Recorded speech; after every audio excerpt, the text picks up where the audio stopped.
បងប្អូនបង្កតារាសូបង្ហាញអំពីកញ្ចប់អសនៈឈុតក្រុងប៉ូលីសរបស់បង្កតារាទីបងប្អូន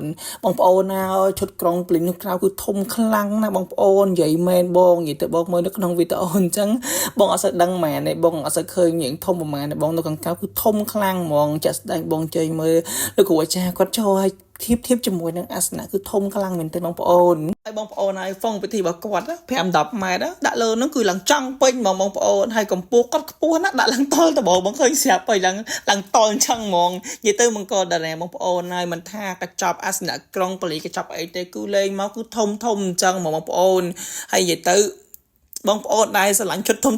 យកខាងបង្កតារាគាត់ខំអំណងទេបងប្អូនហើយកញ្ចប់នេះបងប្អូនគ្រឿងក្រុងប៉ូលីសគឺមានជូតបងប្អូនទាំងអស់តែម្ដងមកកញ្ចប់ហ្នឹងគឺមានមួយសេតទៅទាំងអស់តែម្ដងបាយសីផ្កាឈោកទៀនកមួនទៀនអីគឺមានទាំងអស់អូខ្ញុំសូមបញ្ជាក់ជូនបងប្អូនបន្តិចទេបងប្អូនតាក់ទងជាមួយនឹងកញ្ចប់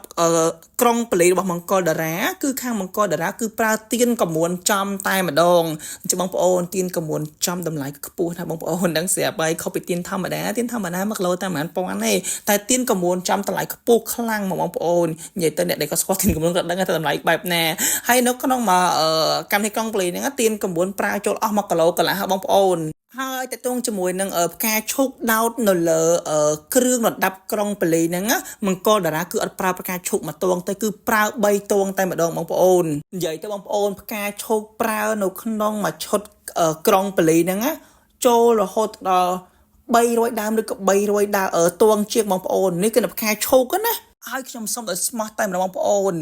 កុំប្រៀបធៀបតម្លៃឲ្យសោះបងប្អូនតម្លៃខុសគ្នាការរៀបចំក៏វាខុសគ្នាបងប្អូនអីវ៉ាន់សម្ភារៈគ្រឿងតុបតែងគ្រឿងប្រើប្រាស់ក៏ទៅតាមនឹងដែរបងប្អូនប៉ុន្តែមង្គលតារានិយាយដល់ខ្ញុំថា